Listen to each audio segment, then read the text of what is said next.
थोड़ी सी तब्दील करें और जितनी आपके पास होगी 4 रुपए 5 रुपए 6 रुपए वो हम पे डाल दिए जाते, बर्दाश्त नहीं कर सकती, तो उसमें टोबा वालों का भी कोई कसूर नहीं। खबर का जो पैमाना है वो लबरेज होता जा रहा है।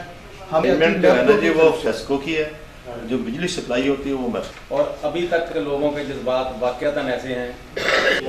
हम चाहते हैं कि संती इलाकों में, संती जो एरिया करता था सफदर साहब की इलाका ही है टोबा डी सिंह के, 50% 50% ज्यादा जो बिजली है यहाँ मीडिया करने का कोई फायदा नहीं है। बिल्कुल आप देखिए पेंडिंग किए नहीं जी, हमारे पास ट्रांसफार्मर नहीं है। डिस्ट्रिक्ट हेड तो मुझे नहीं पता इसका शेड्यूल क्या है। तो थोड़ी सी तब्दील करें और जितनी आपके पास होगी कोई चीज़ आपने उसी में से हिस्सा लेना है। अगर पूरे मुल्क में ये क्राइसिस है, आपको पता नहीं, आप मीडिया के लोग हैं, डेली फैसलाबाद में कितने लोग भरते हैं, डेली फैसलाबाद में कितनी रैलियां होती हैं, वहाँ तो इंडस्ट्रियल एरिया भी बहुत ज़्यादा है और डेली वहाँ पे कोई दिन ऐसा गुजरा नहीं जिस दिन वहाँ पे कोई जलसा जुलूस ना हुआ हो।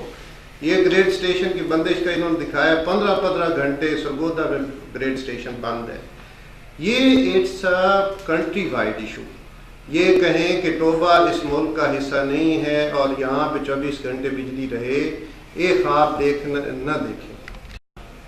मेरे गांव में बिजली आई है लेट 70s में, मेरे दादा परदादा बेहतरीन जिंदगी, पूरा सैश और अमन वाली और इतनी हर जगह फरावानी रिस्क की कोई मसला नहीं था, लोगों ने जिंदगी गुजारी। तो उस वक्त तक पानी जो है लोगों के घरों को नहीं पहुंच सकता। सबसे बड़ा मसला पीने के पानी का जो इस वक्त संगीन सूरत हाल इख्तियार कर चुका है, बिजली की